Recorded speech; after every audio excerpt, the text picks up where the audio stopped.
Everybody's talking about Malik Beasley. Everybody's quiet about Terry Rozier. And at first, when I look at the two cases, I'm like, okay, maybe it's because of the confusing headlines. I mean, it went from Terry Rozier is being investigated by the FBI to then Terry Rozier has been cleared to any wrongdoings. And then they moonwalked that back when this came out. While Terry Rozier was reportedly cleared by the NBA on any wrongdoings in its investigation into gambling allegations, the veteran guard remains under federal investigation. So it's like the NBA stopped investigating, but then they just handed it over to the FBI. So why even post this? As was the case when the investigation into Rozier was first reported on March 23rd, 2023, the NBA game continues to draw scrutiny based on unusual activity Rozier was subject to of 30 wagers, all placed within 46 minutes. A lot of bets in a short amount of time.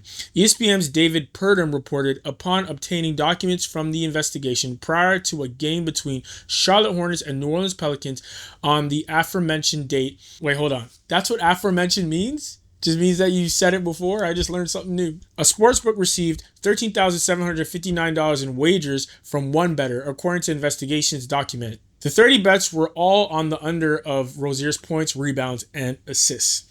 So yeah, you read that and you go, okay. So he was not guilty and then he was guilty and he's not guilty yet. So I don't even know why I'm using the word guilty, but now they're investigating him further. Cool.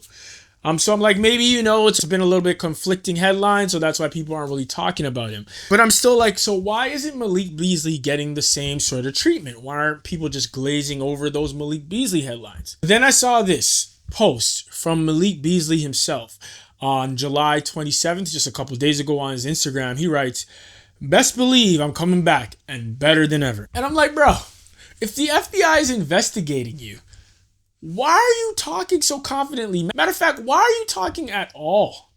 Wouldn't it be better to just lay low? He better lay low.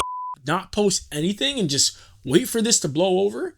But then I realized, upon looking through Malik Beasley's past, he comes from money. His parents are actors, and even before that, his grandfather was the actor. He's not an A-lister, but he was a B or C-lister. The man was in Rudy. And then there's pictures of his dad with Denzel Washington. And so, yeah, this family has money way before Malik Beasley was even a thought. And it makes sense when you think about the way he behaves when he's under, the spotlight in a negative way. He just has this type of confidence, this type of, I'm going to get what I want regardless. And I think that's trained when you pretty much get what you want as a kid growing up with actor parents and an actor grandfather. A quick scroll through Mike Beasley, which is Malik Beasley's dad's IMDb, and you'll see he's in the new Naked Gun. He's done some episodes on that show, Will Trent. He was on Rap Shit, that TV series. He was on Winning Time, which I'm upset that show got canceled. Great show about the LA Lakers in the 80s. He's in the Shazam movie, Step Up. He was in Jumanji, that one with Kevin Hart. I didn't know he was in that one. I never watched it.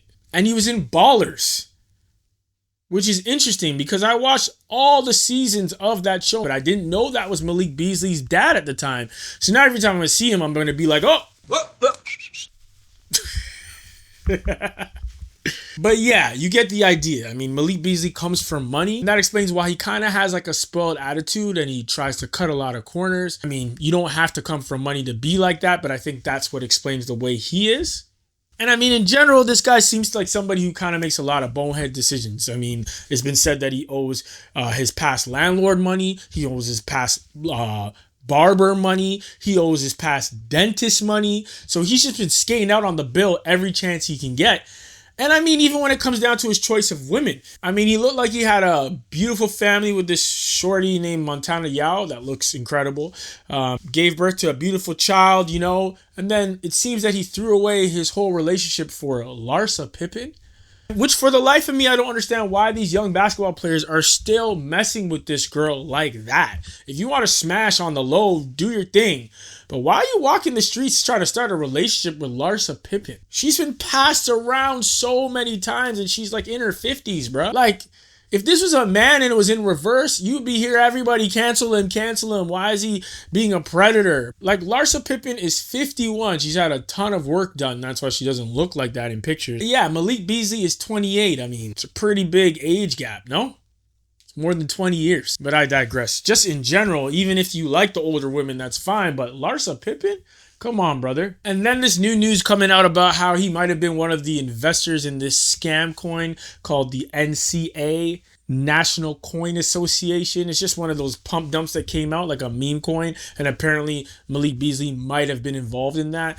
But in general, this guy's making a lot of bonehead decisions, and I think that's probably why everybody's talking about him and not Terry Rozier, even though they all seem to be in sort of the same gambling incident that got Jontay Porter suspended from life from the NBA.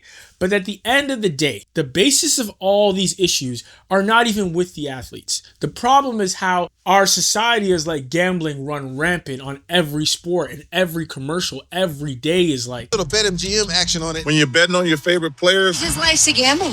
Gamble. like it's inescapable. And people are losing tons of money.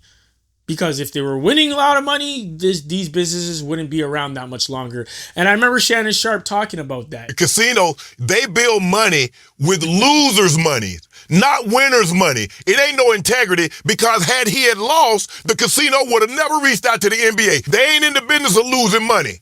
And they definitely not going to lose the money through shady practices. So that's what this was about, Wendy, because had he lost that, casino would have never said a word. They never call it integrity when they winning your money. It's only when you start to hit their pockets that all of a sudden it comes into question. When it came to the Jontay Porter case, the only reason why people were upset and really talking about it was because he won money.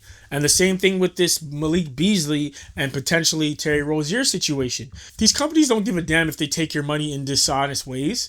They only care when you take their money in the same fashion. I mean, really, people shouldn't be upset or even laughing at these athletes because it's going to keep happening. The more that they keep pushing gambling in the faces of all these people, these guys are human too, even if it isn't their best decision. It's going to happen more and more. It's just a matter of if people are getting caught or if not. And to be honest, I don't mind if these casinos and these gambling corporations get destroyed because all they're doing is destroying our society. His life's a gamble. Gamble. Gamble. If you really think about it. But anyways, let me know what y'all think in the comments below. You think that everybody is highlighting Malik Beasley rightfully so? Or am I just ignoring the other side of the internet and they're also looking at Scary Terry and his headlines are also getting the traction that Beasley's are? I mean, I don't think so. But y'all let me know in the comments below. Please like, share, and subscribe. And until next time.